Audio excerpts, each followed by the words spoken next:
اللہ کے نام سے شروع جو بڑا مہربان نہایت رحم کرنے والا ہے۔ ابو سعید خدری رضی اللہ تعالی عنہ روایت کرتے ہیں کہ عورتوں نے رسول اللہ صلی اللہ علیہ وآلہ وسلم سے کہا کہ آپ صلی اللہ علیہ وآلہ وسلم سے فائدہ اٹھانے میں مرد ہم سے آگے بڑھ گئے ہیں، اس لیے آپ اپنی طرف سے ہمارے وعظ کے لیے بھی کوئی دن خاص فرما دیں۔ تو آپ صلی اللہ علیہ وآلہ وسلم نے ان سے ایک دن کا وعدہ فرما لیا۔ اس دن عورتوں سے آپ نے ملاقات کی اور انہیں وعظ فرمایا اور مناسب احکام سنائے۔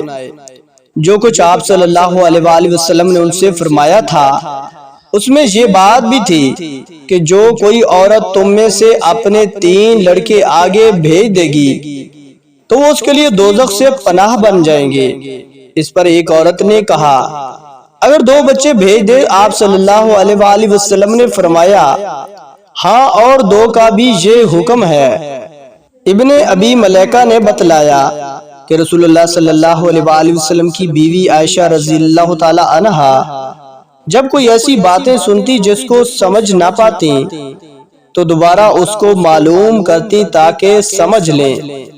چنانچہ ایک مرتبہ نبی کریم صلی اللہ علیہ وآلہ وسلم نے فرمایا کہ جس سے حساب لیا گیا اسے عذاب کیا جائے گا۔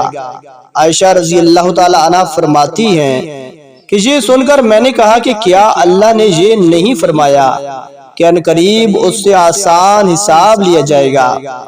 رسول اللہ صلی اللہ علیہ وآلہ وسلم نے فرمایا کہ یہ صرف اللہ کے دربار میں پیشی کا ذکر ہے، لیکن جس کے حساب میں جانچ پڑتال کی گئی سمجھو وہ غارت ہو گیا۔ دوستو، اللہ پاک سے دعا ہے کہ اللہ پاک ہمیں حدیث مبارکہ پر عمل کرنے کی توفیق و ہمت عطا فرمائے۔ آمین ثم آمین۔